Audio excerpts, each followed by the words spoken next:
Si les parece, de todas maneras podríamos hacer no un repaso de todo lo que dijimos, porque eso sería muy largo, pero sí, por lo menos en cuanto a la concepción en general, ¿no? Y cuáles fueron los principales pasos que se vinieron siguiendo para desembocar después en la ideología de género.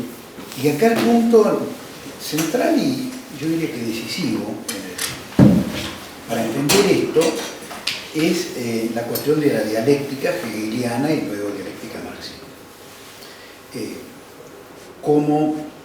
No como modo de pensar simplemente, que es un modo de pensar por supuesto, y tampoco como un método para abordar la realidad, sino como una concepción de la realidad, porque la dialéctica es eso, es decir, es la idea de que la realidad es dialéctica.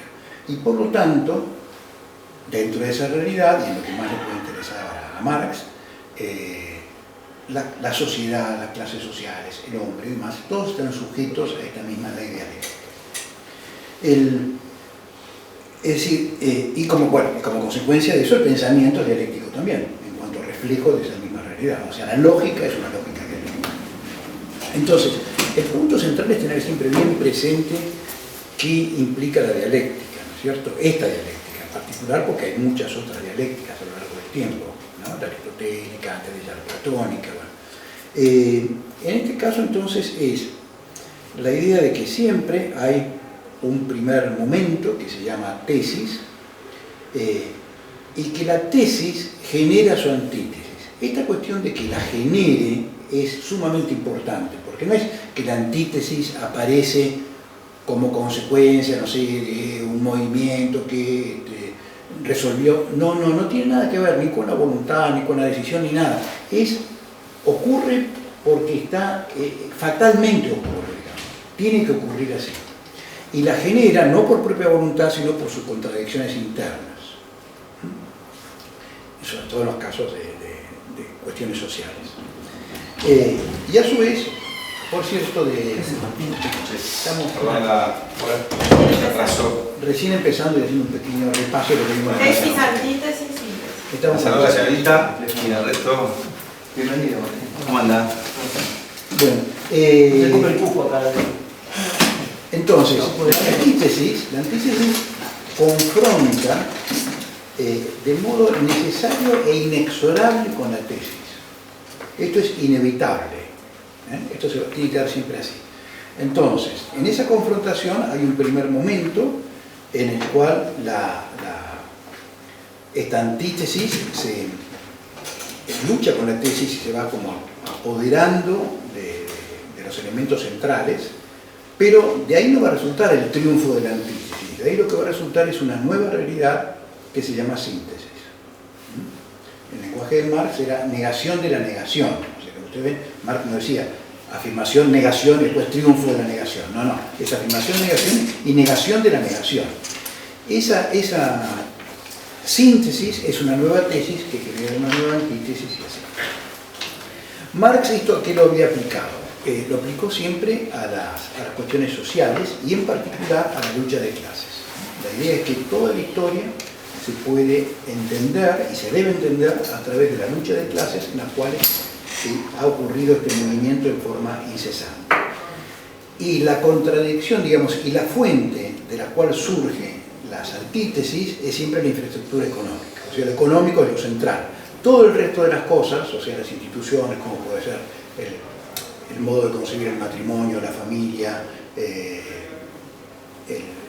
la filosofía y demás, forman parte de la superestructura, o en algunos casos como la filosofía, el arte y demás, que son ideologías que corresponden a esa superestructura. Pero todo esto es dependiente de la infraestructura. La infraestructura determina todo lo demás. O sea que lo central está ahí. El tema puramente económico. Ahora, Marx también estaba convencido, y por supuesto, esta convicción no es que le haya dado ninguna prueba, pero estaba totalmente convencido que había llegado el fin de los tiempos. ¿Qué significaba esto? Significaba que había una tesis que era en ese momento, que a su vez era una síntesis anterior, ¿no? Pero bueno, de todas maneras, una tesis que es la burguesía, que los modos de producción, las necesidades de producción y demás de la burguesía habían generado necesariamente su antítesis, que era el proletariado, y que el proletariado inevitablemente se iba a enfrentar con la burguesía, y luego de un periodo en el cual se iba a apoderar de los medios de producción burgueses, iba a sobrevenir un periodo, digamos, de dictadura del proletariado. Lo que iba a ocurrir después es la llegada del fin de los tiempos y de un mundo nuevo, o sea, con claras reminiscencias cristianas, digamos, invertidas, por supuesto, pero cristianas al fin y al cabo. O sea, la idea es que se llegaba al final, que es el comunismo, en donde desaparecía el movimiento dialéctico, desaparecía la lucha de clases, más desaparecían las clases sociales, y entonces vivíamos todos en un mundo que tenía como principal característica que el hombre no estaba sujeto a ningún tipo de actividad, sino que podía continuamente estar cambiando de actividades. Esta es la descripción que Marx hace en la ideología alemana de qué es lo que va a ocurrir en el Estado comunista. O sea que para Marx, desde este punto de vista, este movimiento se iba a dar ante todo en los países altamente industrializados, que era donde la contradicción era más fuerte. Como ustedes saben, en esto se equivocó porque se dio en Rusia. Y además se dio también porque Lenin tuvo la idea de que, bueno, sin decir esto no se va a dar necesariamente, es como a esto hay que darle un empujoncito. Es decir, hace falta que esto ocurra, bueno, entonces hace falta empujarlo a través de una revolución concreta. Y de ahí entonces la revolución rusa y su intento de replicarla después en otros países. Ahora, Engels, en esta obra que escribe una vez muerto Marx, aplica exactamente todos estos principios, pero a lo que ocurre dentro del matrimonio monógamo. Para él, el comienzo de este movimiento dialéctico en las relaciones familiares, por así decirlo, se da con la aparición de la monogamia en algún tiempo impreciso de la historia. Entonces, ni bien empieza la monogamia, y él tampoco, por supuesto, lo justifica esto intelectualmente, históricamente, pero ni bien empieza la monogamia, dice que lo que empieza es la confrontación entre el varón y la mujer, es decir, la dominación del varón sobre la mujer. Y para terminar de explicarlo bien, dice, en el matrimonio el varón es la burguesía, la mujer el proletariado. Y llega hasta ahí. Como habíamos visto juntos la vez que charlamos de esto, a partir de estos puntos y teniendo en cuenta lo que es la dialéctica, uno puede fácilmente, digamos, y por supuesto cambia el tema de clases, en este caso cambia el tema de clases sociales por clases sexuales. Entonces, si uno sigue con la idea, aplica exactamente el tema dialéctico a estas afirmaciones que ha hecho Engels, ¿qué es lo primero? El hombre, vendría a ser la tesis, ha generado su antítesis, es decir, la mujer, lo que nosotros conocemos como mujer, más allá de su aspecto, de su diversidad genital, digamos, pero la mujer como tal ha sido generada por el hombre. ¿Quién es quien va a afirmar esto, a demostrarlo, digamos, entre comillas, esto, a desarrollarlo? Simone de Beauvoir.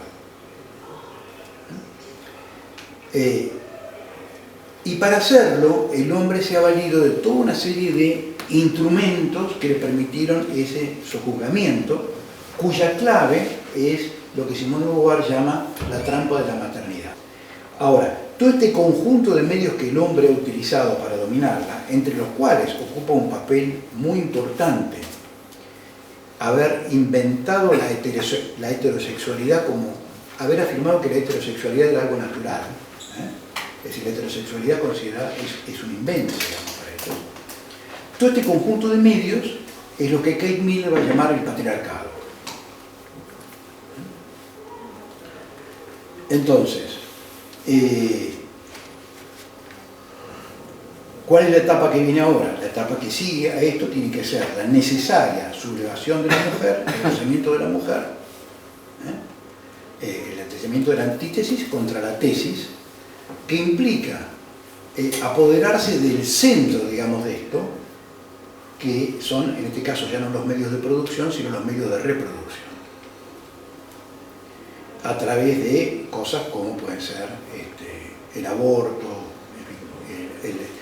pero básicamente él habla del control sobre el propio cuerpo, la posesión de su propio cuerpo.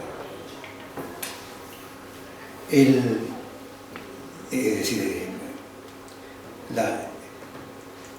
esto, digamos, esta parte, digamos, el explicar el aspecto revolucionario está en manos de Firestone, de Julian Firestone. Entonces, ella va a decir, hay que apoderarse de los medios de reproducción, y una vez que la mujer se apodere de los medios de reproducción, va a venir ¿qué? Va a venir la síntesis. ¿Y cuál es la síntesis? La síntesis es, obviamente, la desaparición de los sexos, es desaparición de las clases sexuales, para llegar a un estado de pansexualismo en donde desaparece la heterosexualidad, la homosexualidad, la bisexualidad, desaparecen todas las formas sexuales que nosotros, de relación sexual que nosotros conocemos, para ir a un estado equivalente al estado comunista en el plano social, pero en este caso en el plano sexual. Es decir, desaparecen las clases sexuales, ya no hay más varón ni mujer. Y entonces, en este estado, la reproducción se tiene que hacer a través de la fecundación artificial, cosa en la cual ella, como decíamos, es una profetisa, digamos, porque en ese momento, cuando ella escribe esto en 1970, todavía no se había obtenido, digamos, personas a través de la reproducción artificial.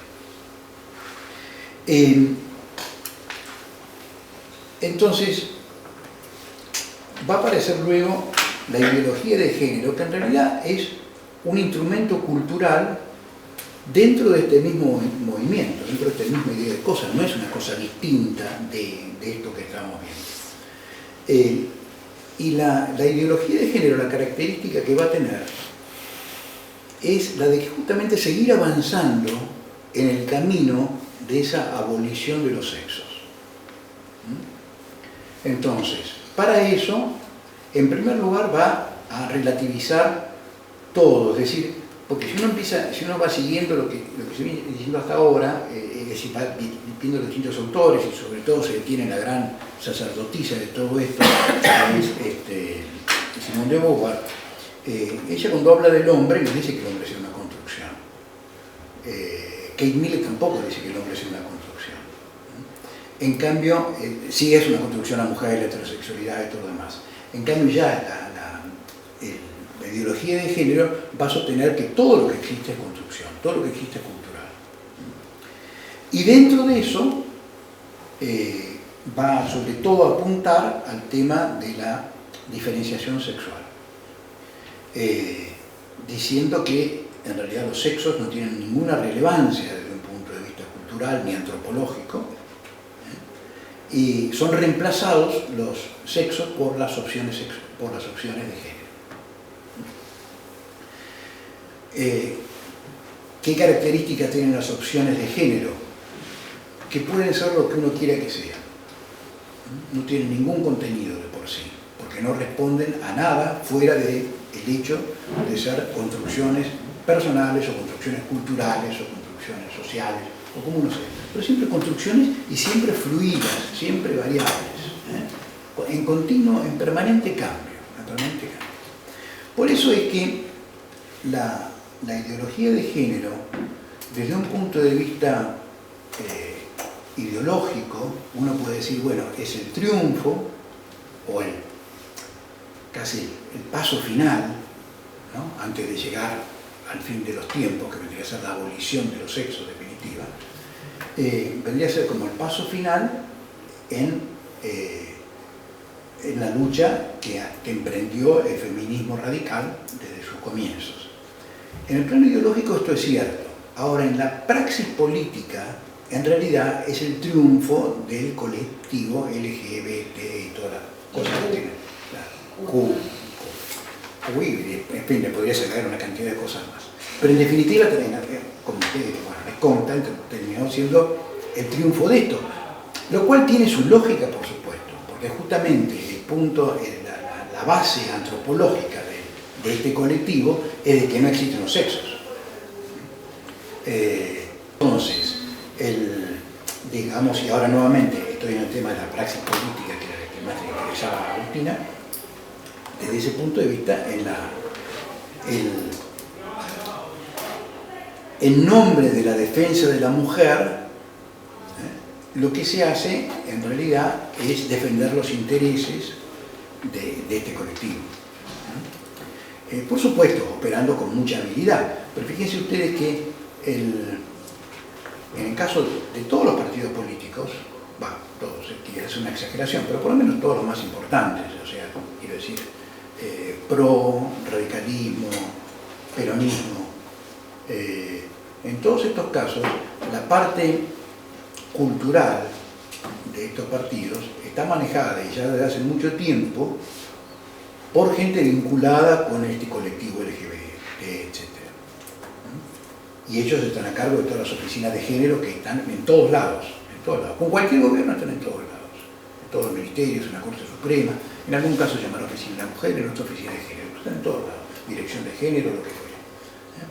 O sea, el resto de las cosas es como que no les interesa.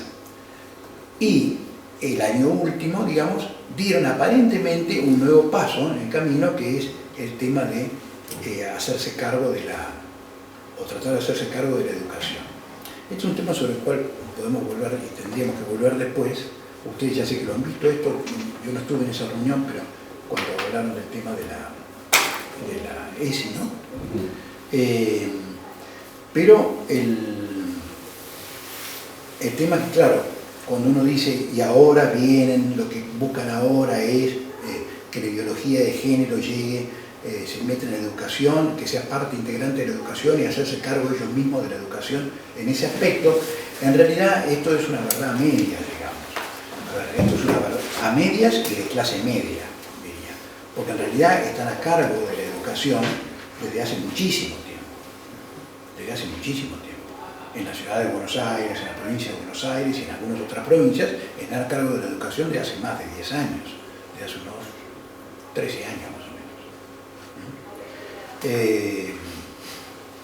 Así que acá lo único que ha ocurrido, y eso ha puesto, en fin, hay señales de alarma por eso, y está bien que las haya, ¿no? Pero simplemente porque se quieren meter esto en los colegios privados, nada más que por eso. No porque sea una novedad que quieren meterse en la educación.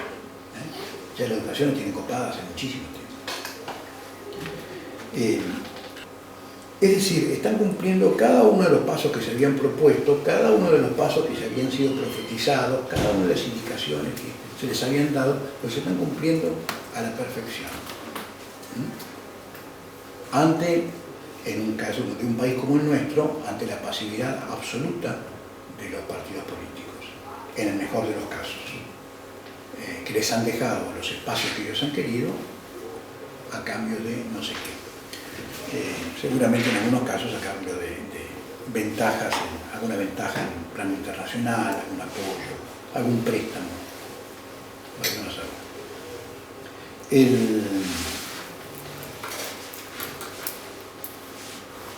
Bueno, si vamos entonces a cuestiones específicas, hay un par de leyes que son uno podría buscar el tema de género también en otras leyes, ¿no es cierto? Y aparece en muchos lugares. Acuérdense una cosa que habíamos dicho la vez pasada, y es que la palabra género es una palabra maleable de por sí, totalmente ambigua. Entonces, por eso es tan difícil, es como escurridiza, ¿no? No sé si para los que leyeron este documento que ahora recién se ha difundido, no sé por qué se ha difundido recién ahora, cuando es de febrero de este año, el documento de la Iglesia, varón y mujer lo creo, que es interesante, vale la pena leerlo, es un buen documento me parece, pero sin embargo ellos tratan continuamente de hacer la diferencia entre los estudios de género, usando siempre la palabra gender, entre los estudios de género y y la ideología de género, mostrando que la ideología de género es desde un punto de vista antropológico, es un asunto absoluto y con el cual no se puede tener un diálogo. En cambio, que los estudios de género son otra cosa. Pero claro, es muy complicado. Más allá de que pueda ser cierto, efectivamente, también puede ponerse a estudiar la diferencia que puede haber en una cultura entre el varón y la mujer, según el modo que han sido educados, el modo en que son en el Islam, el modo en que son en los países cristianos. Sí, todo eso está bien, por supuesto, que son estudios de, uno podría llamar estudios de género, pero en realidad yo creo que tiende a confusión. A ver, y va a seguir siendo confuso porque quieren que siga siendo confuso. Entonces ocurre que uno cuando usa la palabra género, este ejemplo lo habíamos visto la vez pasada, uno usa la palabra género y uno dice, bueno, violencia de género. ¿Qué quiere decir género ahí? Quiere decir mujer. Entonces violencia contra la mujer, ciertamente estamos todos de acuerdo que está muy mal. Pero cuando dicen identidad de género, ahí ya género no quiere decir mujer. Y cuando en el Código Penal aparecen como agravantes, se nombra la palabra género, no en el proyecto, sino que en el Código Penal actual se usa la palabra género, en el artículo 80 se la usa, también habíamos visto eso, en 3 sentidos diferentes. En un mismo artículo se la usa en 3 sentidos diferentes.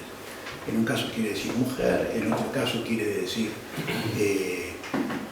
opciones sexuales, y en otro caso quiere decir, vamos a ver qué, digamos, habrá que ver cómo lo interpretan, porque podría querer decir hombre también. En realidad, para el género también uno podría decir, bueno, quiere decir hombre ahora. Sí, no, Pero a ver, ¿cuál es la razón? Desde un punto de vista estrictamente jurídico, vos ves en un artículo que dice que la violencia de género, que habla de la violencia de género, o por ejemplo en el proyecto que hay ahora de Código Penal, en donde se pone como agravante para cualquier delito que haya mediado violencia de género. En ese caso hay que tomar el tercio superior de la escala penal. O sea, lo agrava notablemente cuando existe violencia de género. Bueno, ¿y qué quiere decir violencia de género en ese caso? Violencia contra la mujer. ¿Y si la violencia fue contra un travesti? ¿Y si la violencia fue contra un transexual? Está bien. Ahora, si el transexual en realidad era un transexual que había sido originariamente varón, se aplica porque ahora es mujer. Y si ahora es varón, yo creo que lo que hay que tener en cuenta es que nosotros estamos en medio de un proceso revolucionario y muchas veces, no digo nosotros en particular, muchas veces gente como nosotros lo toma esto como una especie de moda que viene de otros países, o como una moda que viene de otros países y bueno, ya va a pasar. No va a pasar nada. Esto, el único modo, contra esto, lo único que se puede hacer es frenarlos. Yo no quiero decir, ciertamente, frenarlos con violencia. Pero quiero decir, el único que se puede hacer es frenarlos. Si no, van a seguir avanzando. Es decir, no van a parar nunca. No se van a conformar con nada. ¿Por qué? Porque están en medio del proceso revolucionario. No han llegado hasta el final del proceso. Entonces, ¿por qué van a acabar ahora? Bueno, por supuesto que esto lleva a que todas estas cuestiones, tratamientos y demás, las prepagas, las obras sociales, el Estado, quien sea, lo tienen que hacer de un modo gratuito, o sea, pagado por todo el resto de la sociedad. Esto lo dice expresamente la ley. Ahora, acá hay 2 puntos que me parece que son los puntos a tener en cuenta, los puntos bien importantes. El primero es definir la identidad de género de un modo absolutamente individualista y subjetivo, como cada cual se siente. Es la autopercepción, sin ninguna vinculación con cuestiones que tengan que ver con cosas que serían muy lógicas, como por ejemplo ver si se trata de un caso de transexualismo, si hay alguna cuestión, bueno, lo que fuere. No se pide nada de eso, ¿no? Pero, ¿de dónde está tomado esta definición? Esta definición está tomada literalmente de los llamados principios de Yogyakarta. Yogyakarta es una ciudad que queda en Indonesia. En noviembre del 2006 se juntaron una serie de dirigidos por un ex funcionario, alto funcionario, un alto comisionado de las Naciones Unidas, un ex, en ese momento ya no estaban en las Naciones Unidas, se reunieron como expertos en derechos humanos y cuestiones de género, se reunieron en Yogyakarta, establecieron una serie de principios, que los pueden encontrar en internet.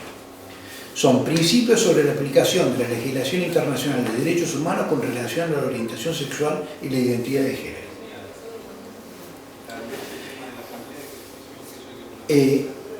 Esta definición que ciertamente es una definición altamente discutible. Ahora, esto tiene dos partes, ¿no es cierto? Una parte que es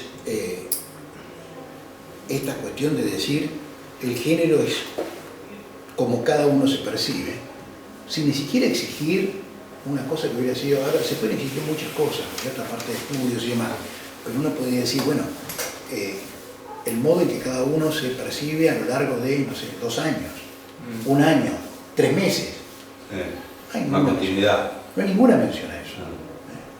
Ninguna mención. Me parece más grave lo que sigue después, y casi me parece más grave que ningún diputado haya dicho nada, ningún diputado y eventualmente ningún senador haya dicho nada sobre el párrafo siguiente, la cual dice, la cual puede corresponder o no con el sexo asignado al momento del nacimiento. Es tan evidente, digamos, es tan conocido esta cuestión de que somos, que nadie, no existe ningún ser en la naturaleza, y mucho menos un ser humano, que comience siendo un ser humano y que después, aunque sea un ratito después, empiece a ser recién varón o mujer, sino que ser humano y ser varón o mujer se dan el mismo, es decir, no hay otro modo de ser humano que siendo varón o mujer. No existe el ser humano neutro, o ser varón o ser mujer, porque es simplemente una cuestión cromosómica. Y aparte dice el momento de nacimiento. Y acá aparte dice el momento de nacimiento. Y no es el momento de nacimiento, es antes. Por supuesto que es antes. Claro, Ahora, quiero decir, cosa. esto es tan evidente, es un error, digamos, es tan contradictorio, porque lo primero, quiero decirles, es una cosa que aún uno puede decir, bueno, no tiene nada que ver con la verdad, digamos, con la verdad sobre el hombre, pero sabemos los argumentos que se pueden poner para discutir eso. El tema de la importancia, la subjetividad, la autonomía, la voluntad, una cantidad de cosas. La segunda parte, esto del sexo asignado al momento del nacimiento, es un disparate por donde se lo mire, porque es falso, es absolutamente falso. Otro punto me parece que no por ahí excede lo que estamos viendo, pero que a mí me llama mucho la atención, es si pensamos pensando en la gente, ¿no? En una persona que, digamos, uno piensa en un adolescente que está metido dentro de ciertos grupos